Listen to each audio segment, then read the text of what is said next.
जब जब होई धर्म की हानि, बाढ़ई असुर अधम अभिमानी। तब तब प्रभु धरि विविश शरीरा, हरहि कृपा निधि सज्जन पीरा। यानी कि जब जब धर्म का नाश होगा और लोगों में पाप करने की प्रवृत्ति बढ़ने लगेगी, तब तब प्रभु अलग अलग रूप धारण करके सज्जन लोगों के दुख को दूर करेंगे। दोस्तों, जब तक कलयुग का अंत नहीं होता या फिर जब तक कल की अवतार प्रकट नहीं होते, तब तक भगवान जगन्नाथ जी इस संपूर्ण जगत के स्वामी हैं। ये धरती, आकाश, वायु, समुद्र, अग्नि, संसार सब कुछ उनका है और वे इन सब में संतुलन स्थापित करते हैं, क्योंकि प्रकृति के संतुलन से ही जीवन संभव है। यदि वे संतुलन स्थापित नहीं करेंगे तो प्रकृति, मनुष्य, जीव जंतु, पेड़ पौधे, इन सब में तालमेल बिगड़ने लगेगा और फिर एक ऐसी विनाश लीला प्रारंभ होगी जिसमें झुलसकर ये सारा का सारा ब्रह्मांड खत्म हो जाएगा। दोस्तों, अभी प्रेजेंट टाइम में कलयुग चल रहा है। कलयुग यानी कि कलह कलेश का युग। कलयुग से पहले जब अन्य युग थे तब सभी देवी देवता धरती पर निवास करते थे, लेकिन कलयुग के शुरू होते ही सभी देवताओं ने पृथ्वी लोक को छोड़ दिया। लेकिन सिर्फ भगवान जगन्नाथ ही एक ऐसे देवता हैं जो हमारे सुख दुख में हमेशा हमारे साथ रहते हैं। भगवान जगन्नाथ उड़ीसा के पुरी में रहकर हम सबकी रक्षा करते हैं। पुरी को धरती का वैकुंठ कहा जाता है। वैकुंठ यानी कि जहाँ पर कुंठा ना हो, दरिद्रता ना हो, निराशा ना हो, आलस्य और अकर्मण्यता ना हो, अर्थात वह स्थान जहाँ पर भगवान विष्णु निवास करते हो। दोस्तों, जगन्नाथ जी कलयुग के राजा हैं और उनका राज तब तक चलेगा जब तक भगवान विष्णु एक बार फिर से कल्कि अवतार के रूप में धरती पर नहीं आ जाते। भगवान जगन्नाथ ने अपने भक्तों को अनेक लीलाएं दिखाई हैं। उनसे ज्यादा कोई शक्तिशाली नहीं है, उनसे ज्यादा कोई धनवान नहीं है। वे राजा भी हैं और प्रजा भी, वे काल भी हैं और यदि आवश्यकता पड़े तो विकराल भी। दोस्तों, जगन्नाथपुरी मंदिर दुनिया का इकलौता ऐसा मंदिर है जिसमें भगवान अपने बड़े भाई, छोटी बहन और अपनी धर्म पत्नी के साथ मंदिर में निवास करते हैं। इस मंदिर में अनेकों रहस्य हैं, अनेकों कहानियां हैं, अनेकों भक्त हैं और अनेकों चमत्कार हैं। ये सब करने वाले, इन सब के स्वामी हमारे प्रभु जगन्नाथ जी हैं। दोस्तों, भगवान जगन्नाथ जो हम सबको आपस में जोड़ते हैं, वे नीलांचल पर्वत पर निवास करते हैं। लेकिन एक मिनट, नीलांचल पर्वत? क्या आप नीलांचल पर्वत के बारे में जानते हैं? चलिए मैं आपको जल्दी से बताता हूँ। दोस्तों, कहते हैं कि सतयुग में समुद्र के किनारे एक घना जंगल था जिसमें एक ऐसा पर्वत था जो दूर से देखने पर नीले रंग का था और बहुत ही ऊंचा था। तब उसे नीलांचल पर्वत कहते थे। उसी नीलांचल पर्वत पर एक कल्पवट के नीचे एक रोहिणी कुंड था। उसी कुंड के पास भगवान श्री विष्णु नील माधव के रूप में चतुर्भुज रूप में निवास करते थे और उनकी पूजा एक ऐसी जनजाति के लोग करते थे जिसे सबर जनजाति कहते थे। वे भगवान की सच्ची मन से पूजा एवं आराधना करते थे। आगे चलकर राजा इंद्रद्युम्न वहीं पर जगन्नाथपुरी मंदिर का निर्माण करते हैं। यही कारण है कि पुरी क्षेत्र को नीलांचल क्षेत्र भी कहा जाता है। दोस्तों, धरती का स्वर्ग कहा जाने वाला जगन्नाथपुरी मंदिर लगभग 250 मिलियन साल पुराना है। जैसे जैसे समय बीतता गया वैसे वैसे मंदिर का जीर्णोद्धार करवाया गया और आज आप जो मंदिर का स्वरूप देखते हैं वो हजारों साल की तपस्या का परिणाम है। इन 250 मिलियन सालों में मंदिर कई विचित्र परिस्थितियों से गुजरा है, जैसे कि रेत के नीचे दब जाना, मंदिर पर कई बार मुस्लिम आक्रांताओं द्वारा आक्रमण किया जाना, मुस्लिम आक्रांताओं से जगन्नाथ जी की मूर्तियों को बचाने के लिए कभी नदी, कभी कुएं तो कभी जमीन में दफनाकर छिपाया जाना। दोस्तों, आज की इस वीडियो को अंत तक अवश्य देखिए, क्योंकि आज मैं आपको जगन्नाथ मंदिर का वो इतिहास बताऊंगा जो शायद ही आप में से किसी को पता हो। मित्रों, क्या आपको पता है कि जगन्नाथ धाम में एक ऐसा तहखाना है जिसमें अपार खजाना छिपा हुआ है और सरकार उसे आपसे छिपा रही है? क्या आप जानते हैं कि भगवान जगन्नाथ को 144 सालों तक छिपकर रहना पड़ा था? आखिर क्यों भगवान जगन्नाथ मंदिर से बाहर झांकते रहते हैं, सब जानेंगे आज की इस वीडियो में। बस आप इस वीडियो में अंत तक बने रहिए, साथ ही हमारे इस चैनल को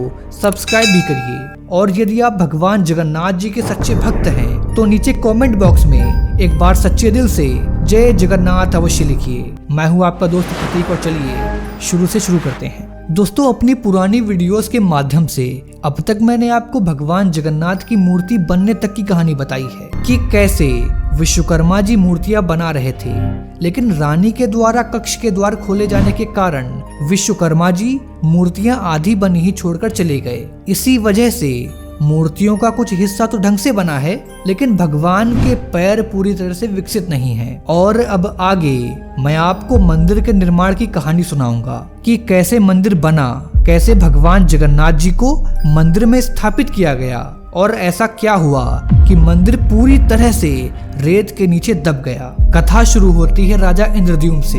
दोस्तों, एक रात राजा विश्राम कर रहे थे, तभी उनके स्वप्न में भगवान विष्णु जी आते हैं और उनसे उत्कल प्रदेश यानी कि उड़ीसा में उनके 4 धामों में से एक यानी कि जगन्नाथ धाम को बनाने को कहते हैं। जब राजा उठते हैं तो राजा की खुशी का ठिकाना नहीं रहता। वे अपने सारे कामों को छोड़कर मंदिर के निर्माण में लग जाते हैं, लेकिन भगवान जगन्नाथ के पवित्र मंदिर का निर्माण करना इतना भी आसान न था। निर्माण करते समय राजा को कई सारी मुसीबतों का सामना करना पड़ा, जैसे तेज आंधी और तूफान का आना, समुद्र का जल मंदिर में बार बार प्रवेश कर जाना। लेकिन राजा इंद्रद्युम्न की पवित्र भक्ति और दृढ़ संकल्प के आगे कोई भी मुसीबत कहाँ टिक सकती थी। वे सच्चे मन और सच्ची भक्ति से बार बार प्रयास करते रहे और अंततः वे अपने संकल्प में सफल होते हैं और एक भव्य पवित्र मंदिर का निर्माण करवाते हैं, जिसे देखकर सारे देवता, सारी सृष्टि उनके इस कार्य से प्रसन्न थी। अब बस राजा को मंदिर में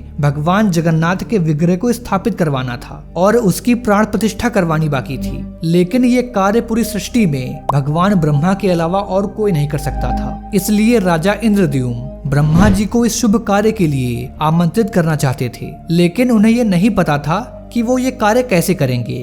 तभी राजा की सहायता के लिए नारद जी प्रकट होते हैं और उन्हें अपने साथ ब्रह्मलोक की यात्रा पर ले जाते हैं। ब्रह्मलोक पहुंचने में कई सदियां बीत जाती हैं और मंदिर धीरे धीरे रेत के नीचे बंद हो जाता है। लेकिन मित्रों, आश्चर्य की बात यह है कि सदियां बीत जाने के बावजूद भी राजा की उम्र उतनी ही थी। राजा नारद जी के साथ ब्रह्मलोक पहुंचते हैं। राजा ब्रह्मा जी को प्रणाम करते हैं और उन्हें जगन्नाथ मंदिर में जगन्नाथ जी के विग्रह को स्थापित करने के लिए आमंत्रित करते हैं। ब्रह्मदेव अत्यंत प्रसन्न होते हैं और राजा को आशीर्वाद देते हैं। कई सदियां बीत जाती हैं और तब राजा इंद्रद्युम्न पुनः पृथ्वी पर पहुंचते हैं। पृथ्वी पर पहुंचकर राजा इंद्रद्युम्न देखते हैं कि वहां पर सब कुछ बदल चुका था। उत्कल प्रदेश पर कई राजाओं का शासन हो चुका था, कई पीढ़ियां बीत चुकी थी और जगन्नाथ मंदिर पूरी तरह से रेत में दबा हुआ था। रेत से बाहर मंदिर का सिर्फ ऊपरी मंडप वाला हिस्सा ही दिखता था। तब इंद्रद्युम्न उस समय के वर्तमान राजा की सहायता से मंदिर की खुदाई करवाते हैं और रेत हटवाते हैं। दोनों राजाओं के प्रयासों से मंदिर पुनः रेत से बाहर आ जाता है। मंदिर देखकर सभी बहुत प्रसन्न होते हैं और फिर मंदिर को सजाया जाता है और साथ ही मंदिर में जगन्नाथ जी के विग्रह को स्थापित करने का शुभ कार्य आरंभ किया जाता है। ब्रह्मदेव प्रकट होते हैं, जगन्नाथ जी के विग्रह को स्थापित करते हैं, पूजा करते हैं और उनकी प्राण प्रतिष्ठा भी करते हैं। तब यह कार्य संपन्न होता है। वहाँ अलग अलग देशों के कई राजा आते हैं और भगवान जगन्नाथ जी पर खूब सोना, आभूषण और हीरे जवाहरात चढ़ाते हैं। उस सारे खजाने को जगन्नाथपुरी मंदिर में सदा सदा के लिए एक सीक्रेट तहखाने में छिपा दिया जाता है। दोस्तों, इस अपार धन संपदा और खजाने का क्या हुआ ये मैं आपको इस वीडियो में आगे बताऊंगा। तो मित्रों, इस तरह से निर्मित हुआ 4 धामों में से एक जगन्नाथपुरी धाम, जहां भगवान विष्णु भोजन करते हैं और वहां हम उनके दिव्य दर्शन प्राप्त करते हैं। तो अब आप सभी एक बार सच्चे मन से बोलिए जय जगन्नाथ। इसके बाद समय बीतता गया, राजा बदलते गए। प्रत्येक राजा मंदिर का समय समय पर जीर्णोद्धार करवाते गए और ऐसे ही मंदिर में होने वाली रस्में और संस्कृतियां जीवित रहीं। फिर भारत में आए मुस्लिम आक्रमणकारी, जिनकी प्रवृत्ति ही सिर्फ लूटना, तोड़ना और मिटा देना थी। वे हमेशा से हिंदुओं को इस्लाम धर्म स्वीकार करवाना चाहते थे। इसलिए पहले उन्होंने हिंदू मंदिरों को निशाना बनाया, क्योंकि यदि मंदिर ही नहीं रहेंगे तो हिंदू पूजा कहाँ करेंगे। वे ऐसा मानते थे कि यदि वे मूर्ति तोड़ देंगे तो हिंदू भगवान किसे कहेंगे।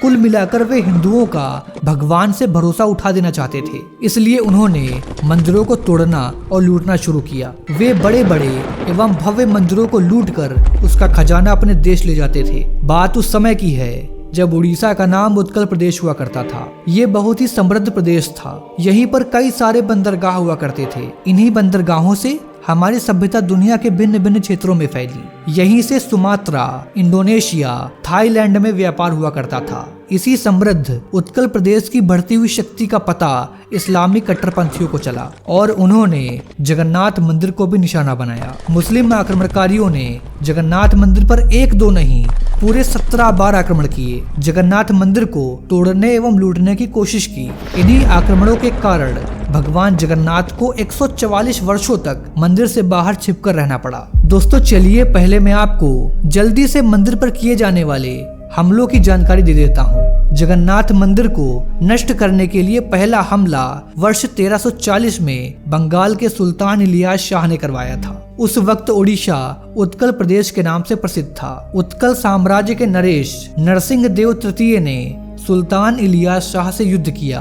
बंगाल के सुल्तान इलियास शाह ने सैनिकों से मंदिर परिसर में बहुत खून खराबा मचाया और निर्दोष लोगों को मारा, लेकिन राजा नरसिंह देव जगन्नाथ जी की मूर्तियों को बचाने में सफल रहे, क्योंकि उनके आदेश पर मूर्तियों को छुपा दिया गया था। इसके बाद वर्ष 1360 में दिल्ली के सुल्तान फिरोज शाह तुगलक ने जगन्नाथ मंदिर पर दूसरा हमला किया। मंदिर पर तीसरा हमला वर्ष 1509 में बंगाल के सुल्तान अलाउद्दीन हुसैन शाह के कमांडर इस्माइल गाजी ने किया। उस वक्त उड़ीसा पर सूर्यवंशी प्रताप रुद्रदेव का राज था। हमले की खबर मिलते ही पुजारियों ने मूर्तियों को मंदिर से दूर बंगाल की खाड़ी में मौजूद चिल्का लेक नामक द्वीप पर छुपा दिया था। प्रताप रुद्रदेव ने बंगाल के सुल्तान की सेनाओं को हुगली में हरा दिया और भागने पर मजबूर कर दिया। इसी तरह से समय आगे बढ़ता रहा और मंदिर पर कई हमले होते गए। मंदिर पर 17वां और आखिरी हमला वर्ष 1699 में मोहम्मद तकी खान ने किया था। तकी खान वर्ष 1772 से 1734 के बीच उड़ीसा का नायब सूबेदार था। इस बार भी मूर्तियों को छुपाया गया और लगातार दूसरी जगहों पर शिफ्ट किया गया। कुछ समय के लिए मूर्तियों को हैदराबाद में भी रखा गया था। दोस्तों ये थी मुस्लिम आक्रमणकारियों द्वारा जगन्नाथ मंदिर पर की जाने वाली हमलों की कहानी। दोस्तों ये बात तो हम सभी जानते हैं कि एक ना एक दिन तो हम सभी मिट जाएंगे, खत्म हो जाएंगे। आज जहाँ हम रहते हैं वहाँ कोई और रह रहा होगा। आज जिस हवा में हम सांस लेते हैं कल कोई और ले रहा होगा। यानी कि यहाँ जो कुछ भी निर्मित हुआ है उसका अंत होना निश्चित है, चाहे वह मनुष्य हो या फिर कोई कृत्रिम वस्तु। कोई भी ऐसी चीज नहीं है जो शाश्वत हो या जो ना मिटे। बस समय है जो कभी नहीं रुकता, कभी नहीं ठहरता। और अभी जो समय चल रहा है वो है कलयुग। ऐसी भविष्यवाणी है कि जब सब कुछ खत्म होने लगेगा, या फिर यूँ कहें कि जब कलयुग का अंत निकट आ जाएगा और समय एक नया मोड़ ले रहा होगा, तब प्रभु जगन्नाथ अपना पुरी धाम छोड़ देंगे और वे वहाँ से कहीं और चले जाएंगे। जगन्नाथ पुरी धाम समुद्र के अंदर डूब जाएगा। दुनिया में हाहाकार मच रहा होगा। तब इस दुनिया की बागडोर भगवान कल्कि के हाथों में होगी। दोस्तों जैसा कि इस भविष्यवाणी में बताया गया है कि भगवान जगन्नाथ जी अपना पुरी धाम छोड़ देंगे, पर क्या आप ये जानते हैं कि भगवान जगन्नाथ अपना धाम छोड़कर कहाँ जाएंगे? उस स्थान का नाम क्या है? चलिए मैं आपको बताता हूँ। दोस्तों भविष्यवाणी कहती है कि जगन्नाथ भगवान अपना धाम छोड़कर छतिया पटा चले जाएंगे और वहीं से वे परम धाम वापस लौट जाएंगे। बाद में भक्त उनकी वहीं पर पूजा आराधना करेंगे। दोस्तों हाल ही में मुझे एक ऐसा मंदिर मिला जो बिल्कुल उसी स्थान से मेल खाता है। जैसा कि भविष्यवाणी में बताया गया है कि मंदिर का नाम छतिया पटा होगा, और ये बात तो आपको जानकर और हैरानी होगी कि उस जगह का नाम छतिया ही है। और जब आप उस मंदिर के बाहरी प्रारूप को देखेंगे तो आपको वह मंदिर जगन्नाथ मंदिर जैसा ही दिखेगा। बस आपको फर्क इतना लगेगा कि जगन्नाथ मंदिर से इस छतिया जगन्नाथ मंदिर का रंग भिन्न होगा। और जगन्नाथ मंदिर की ही भांति इस मंदिर में गैर हिंदुओं का प्रवेश वर्जित है। यानी हिंदू धर्म को मानने वालों के अलावा और किसी भी अन्य धर्म के लोग इस मंदिर में प्रवेश नहीं कर सकते। मंदिर में गेट के ऊपर कलयुग में मनुष्यों का उद्धार करने वाले श्री कल्कि भगवान जी की मूर्ति लगी हुई है, जो कि काफी बड़ी है। इस मंदिर के अंदर भगवान जगन्नाथ, माता सुभद्रा और श्री बलदाऊ जी अलग अलग विराजमान हैं। और इस मंदिर में आप किसी भी मूर्ति को डायरेक्ट सामने से दर्शन नहीं कर पाएंगे। भक्तों को एक शीशे के माध्यम से भगवान के दर्शन करवाए जाते हैं। मैं आपको मंदिर के अंदर के विजुअल्स तो नहीं दिखा सकता, लेकिन यदि आप कटक जाएं तो भगवान जगन्नाथ के इस दिव्य मंदिर के दर्शन अवश्य करें। इस मंदिर की महत्ता भविष्य में कई गुना ज्यादा बढ़ने वाली है। दोस्तों, जब आप पूरी मंदिर को बाहर से देखोगे तो मंदिर के द्वार पर झांकती हुई आपको भगवान जगन्नाथ की एक मूर्ति दिखेगी। लेकिन क्या आपको पता है कि वो मूर्ति मंदिर से बाहर क्यों झांकती है? चलिए मैं आपको बताता हूँ। दोस्तों, इसके पीछे जगन्नाथ जी के एक भक्त की कहानी है। भक्त का नाम है रामचंद्र देव। वे एक राजा थे। वे भगवान जगन्नाथ जी के बहुत ही प्रिय भक्त थे और वे अपनी पूरी धर्म और निष्ठा से उनकी पूजा करते थे। मगर एक बार एक मुगल शासक भारत आया जिसका नाम था तकी खान। तकी खान ने राजा रामचंद्र देव को बंदी बना लिया और कैद कर लिया। लेकिन राजा रामचंद्र देव जी को बाहर निकलना था और भगवान जगन्नाथ जी की पूजा करनी थी। इसलिए उन्होंने तकी खान के माध्यम से इस्लाम धर्म को स्वीकार कर लिया, अन्यथा वो मुगल शासक उन्हें क्रूरता से मार देता। फिर वे मजबूरन तकी खान की बहन रजिया से विवाह कर लेते हैं। विवाह के बाद राजा स्वतंत्र हो जाते हैं, लेकिन अब वे मुस्लिम बन चुके थे। और ये बात तो सभी जानते हैं कि जगन्नाथ मंदिर में सिर्फ हिंदू ही प्रवेश कर सकते हैं। इस कारण राजा रामचंद्र देव जी जब जब भगवान जगन्नाथ के दर्शन करने मंदिर जाते थे, उन्हें अंदर जाने नहीं दिया जाता था। इसलिए वे मंदिर के बाहर से ही प्रार्थना करके वापस लौट आते थे। एक दिन भगवान जगन्नाथ राजा के सपने में आते हैं और उनसे कहते हैं कि तुम मेरा एक वैसा ही विग्रह बनाओ जैसा कि मंदिर में स्थापित है। उस विग्रह को मंदिर के पुजारी के पास ले जाओ। और उसी रात जगन्नाथ जी पुजारी के सपने में भी आते हैं और उनसे कहते हैं कि कल मेरा एक भक्त मेरा एक विग्रह लेकर आएगा और उस विग्रह को तुम मंदिर के बाहर ही स्थापित कर देना। अगले दिन ठीक वैसा ही होता है। पुजारी वो विग्रह मंदिर के बाहर ही स्थापित कर देता है। तब से वो जगन्नाथ भगवान का विग्रह बाहर ही स्थापित है, जिसे पतित पावन जगन्नाथ कहा जाता है। तब भगवान जगन्नाथ ये आशीर्वाद देते हैं कि जो फल भक्तों को अंदर वाले जगन्नाथ के दर्शन से प्राप्त होगा, वही फल भक्तों को बाहर स्थापित जगन्नाथ से भी प्राप्त होगा। तो सभी लोग एक बार फिर से जोर से बोलिए जय जगन्नाथ। दोस्तों, हमारे हिंदू धर्म में धन की लक्ष्मी के रूप में माँ लक्ष्मी को पूजा जाता है। हम सभी भक्त सुख समृद्धि और धनवान बनने के लिए माँ लक्ष्मी की पूजा करते हैं और वे हम सब की इच्छा पूर्ण करती हैं। थोड़ा सा धन पाकर हम स्वयं को बहुत ही धनवान समझने लगते हैं। लेकिन क्या आपने कभी ये सोचा है कि उस मंदिर में कितना धन होगा जहाँ स्वयं माँ लक्ष्मी अपने स्वामी के साथ विराजमान होती हैं? या फिर मैं आपसे यूँ कहूँ कि वो मंदिर कितना समृद्ध और धनवान होगा जहाँ पर त्रैलोक्य के स्वामी अपनी अर्धांगिनी के साथ रहते हो। तो दोस्तों, चलिए मैं आपको पूरी मंदिर के खजाने का रहस्य बताता हूँ। दोस्तों, भगवान जगन्नाथ के पास भक्तों का दिया गया और सदियों से राजाओं द्वारा दिया गया ढेर सारा सोना चांदी और कीमती आभूषण है। जगन्नाथ मंदिर के तीनों देवताओं के ज्यादातर आभूषण और श्रृंगार प्राचीन मंदिर के रत्न भंडार में रखे गए हैं। रत्न भंडार में 2 कक्ष हैं। बाहरी कक्ष में 3 कमरे हैं और इसमें वे आभूषण रखे जाते हैं जिससे तीनों देवताओं को सजाया जाता है। बाहरी कक्ष नियमित रूप से खोला जाता है और त्योहारों के अवसर पर पुजारी द्वारा आभूषण निकाले जाते हैं। बाहरी कक्ष में 3 चाबियां हैं। एक चाबी पुरी राजा गजपति के पास रहती है, एक चाबी मंदिर प्रशासन के अधिकारियों के पास रहती है और एक लास्ट चाबी मंदिर के पुजारी या फिर उनके सेवकों के पास रहती है। दोस्तों, समझने के लिए बस आप इतना जान लीजिए कि मंदिर में इतना खजाना है कि उसके सामने दुनिया के सबसे अमीर लोगों की दौलत भी कम पड़ जाए। साथ ही कई सालों तक पूरे देश को मुफ्त में खिलाया जा सकता है। और हाँ, आपने कोहिनूर हीरे के बारे में तो सुना ही होगा। वह कोहिनूर हीरा भी भगवान जगन्नाथ जी को ही समर्पित किया गया था। लेकिन आप तो जानते हैं कि अक्सर हमारे भारत में कुछ चोर आते थे और कुछ ना कुछ चुरा कर ले ही जाते थे। अब वह कोहिनूर हीरा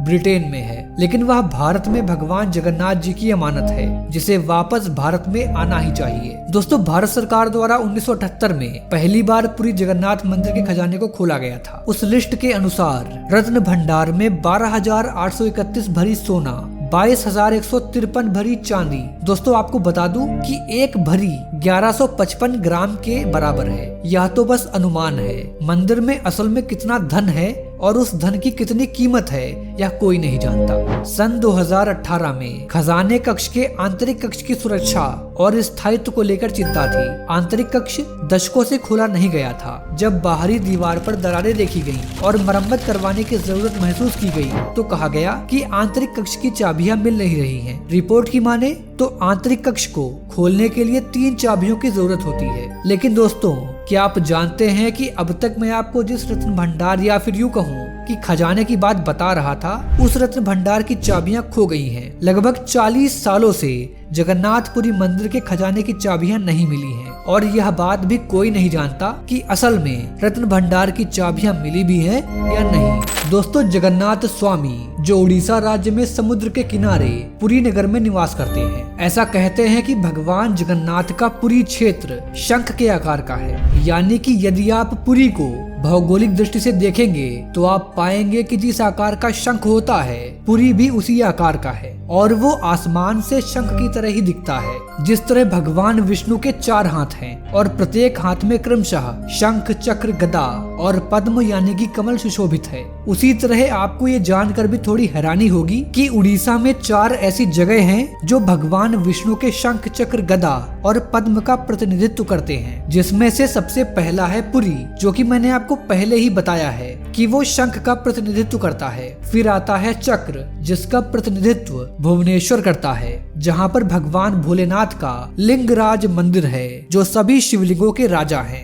आगे बात करते हैं गदा की। गदा का प्रतिनिधित्व करता है जाजपुर नामक जगह जो गदा के आकार की है। फिर आता है पद्म यानी कि कमल। कमल का प्रतिनिधित्व करता है कोणार्क जो कि एक पद्म क्षेत्र है। दोस्तों, पुरी 5 कोस यानी कि 16 किलोमीटर में फैला है। माना जाता है कि इसका लगभग 2 कोस क्षेत्र बंगाल की खाड़ी में डूब चुका है। इसका उदर यानी कि पेट है समुद्र की सुनहरी रेत जिसे महोदधि का पवित्र जल धोता रहता है। सिर वाला क्षेत्र पश्चिम दिशा में है जिसकी रक्षा महादेव करते हैं। शंख के दूसरे घेरे में शिव का दूसरा ब्रह्म कपाल मोचन विराजमान है। माना जाता है कि भगवान ब्रह्मा का एक सिर महादेव की हथेली से चिपक गया था और वह यहीं पर आकर गिरा था। तभी से यहाँ पर महादेव की ब्रह्म के रूप में पूजा करते हैं। शंख के तीसरे वृत्त में माँ विमला और नाभि स्थल में भगवान जगन्नाथ रत्न सिंहासन पर विराजमान है। दोस्तों, आप ये बात तो जानते ही होंगे कि जगन्नाथपुरी मंदिर पर झंडा लगाया जाता है और झंडे की खासियत ही ये है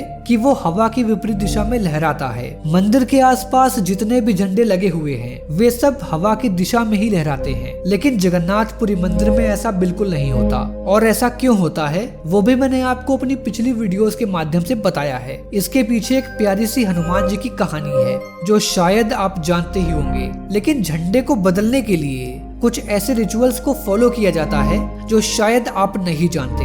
जब जगन्नाथपुरी मंदिर के ध्वज को बदलने की तैयारी की जाती है तो मंदिर का एक सेवक भगवान के ध्वज को लेकर मंदिर पर उल्टा चढ़ता है और ऊपर चढ़कर ध्वज को बदलता है। यह प्रक्रिया दैनिक रूप से रोज एक बार शाम के वक्त की जाती है। भगवान के ध्वज का नाम पतित पावन बाना है। दोस्तों, जब मंदिर के झंडे को बदला जा रहा होता है तो पूरे क्षेत्र में भगवान के जितने भी भक्त हैं वे सभी अपने अपने स्थान पर खड़े हो जाते हैं और हाथ जोड़कर ध्वज बदलने के रिचुअल को अपने पूरे श्रद्धा भाव के साथ देखते हैं। कई भक्त तो दूर दूर से इस रिचुअल को देखने के लिए वहां पर आते हैं। वे मंदिर पहुंचकर एक उपयुक्त स्थान को ढूंढते हैं ताकि वो इस रिचुअल को अच्छे से देख सके। भगवान का कोई भक्त अपने घर से देखता है, कोई छत से देखता है, कोई खिड़की से देखता है।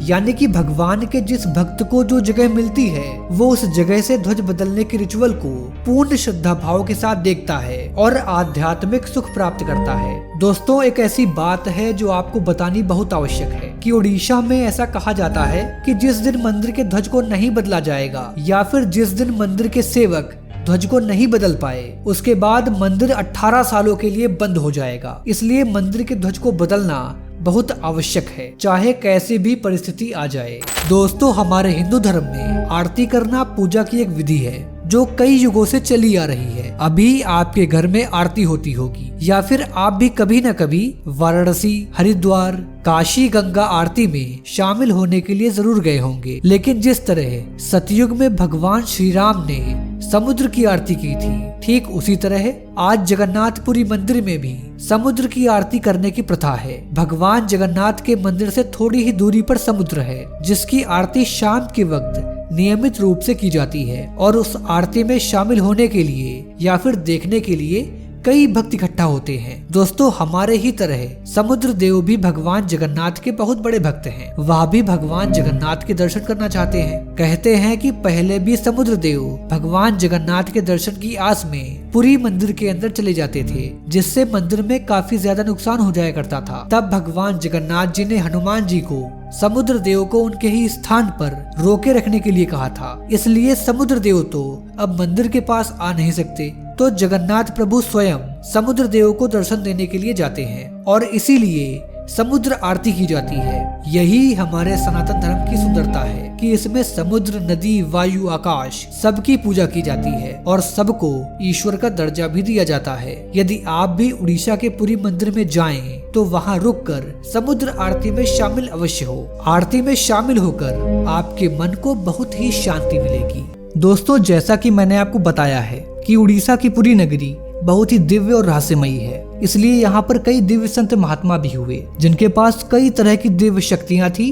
कुछ संत तो भविष्य भी देख सकते थे। 16वीं सदी में उड़ीसा जगन्नाथपुरी में अच्युतानंद दास जी का जन्म होता है। वे बड़े ही दिव्य संत थे। उन्होंने अपनी योग शक्ति के बल पर कई अद्भुत भविष्यवाणियां की हैं। वर्तमान में उनकी लिखी पुस्तक भविष्य मालिका की बहुत चर्चा है। अच्युतानंद दास ने 1318 पुस्तकें भविष्य के विषय पर लिखी हैं। इन पुस्तकों को अच्युतानंद मालिका के नाम से जाना जाता है। चलिए उन्हीं में से 10 हैरान कर देने वाली भविष्यवाणियां मैं आपको बताता हूँ। पहली भविष्यवाणी है कि किसान खेती का काम बंद कर देंगे और जंगली जानवर गाँव और शहर पर हमला करना शुरू कर देंगे। दूसरी भविष्यवाणी, बदल जाएगी धरती की धुरी, इसके बाद कई भूकंप आएंगे। तीसरी भविष्यवाणी, आसमान में 2 सूर्य निकलने का आभास होगा। यह आसमानी पिंड होगा जो बंगाल की खाड़ी में गिरेगा और उड़ीसा जलमग्न हो जाएगा। चौथी भविष्यवाणी, समुद्र का जलस्तर बढ़ जाएगा और जगन्नाथ मंदिर की 22वीं सीढ़ी तक पानी आ जाएगा। तब भगवान के विग्रह को उनके भक्त छठिया पटा ले जाएंगे। पांचवी भविष्यवाणी, धरती पर हो रही प्राकृतिक आपदाओं के कारण धरती पर 7 दिनों तक अंधेरा रहेगा। कहा जा रहा है कि यह घटना 2022 से 2029 के बीच होगी। छठी भविष्यवाणी, एक और प्राकृतिक आपदाएं होंगी, दूसरी ओर होगा महायुद्ध। तीसरे विश्व युद्ध की शुरुआत शनि के कुंभ राशि में प्रवेश करने से होगी। सातवीं भविष्यवाणी, तीसरा विश्व युद्ध 6 साल 6 महीने तक चलेगा। चीन 13 मुस्लिम देशों के साथ मिलकर भारत पर हमला करेगा। आखिरी के 13 माह भारत युद्ध में शामिल होगा और यह भारत की लड़ाई होगी। भारत की इसमें विजय होगी। भारत सदा के लिए अपने दुश्मनों को न सिर्फ खत्म कर देगा बल्कि विश्व गुरु भी बन जाएगा। आठवीं भविष्यवाणी, भारत का आखिरी राजा एक शक्तिशाली हिंदू राजा होगा जो योगी पुरुष होगा और जिसकी कोई संतान नहीं होगी। उसमें विश्व का नेतृत्व करने की अद्भुत क्षमता होगी और वह धर्म के सहारे शांति स्थापित करेगा। नवीं भविष्यवाणी, उस वक्त उड़ीसा का अंतिम राजा गजपति महाराज होगा। इसी दौरान भगवान कल्कि प्रकट होंगे जो युद्ध में भारत का साथ देंगे। 10वीं भविष्यवाणी, अमेरिका का एक बड़ा हिस्सा जलमग्न हो जाएगा। चीन के कई टुकड़े हो जाएंगे। पाकिस्तान का नामो निशान मिट जाएगा।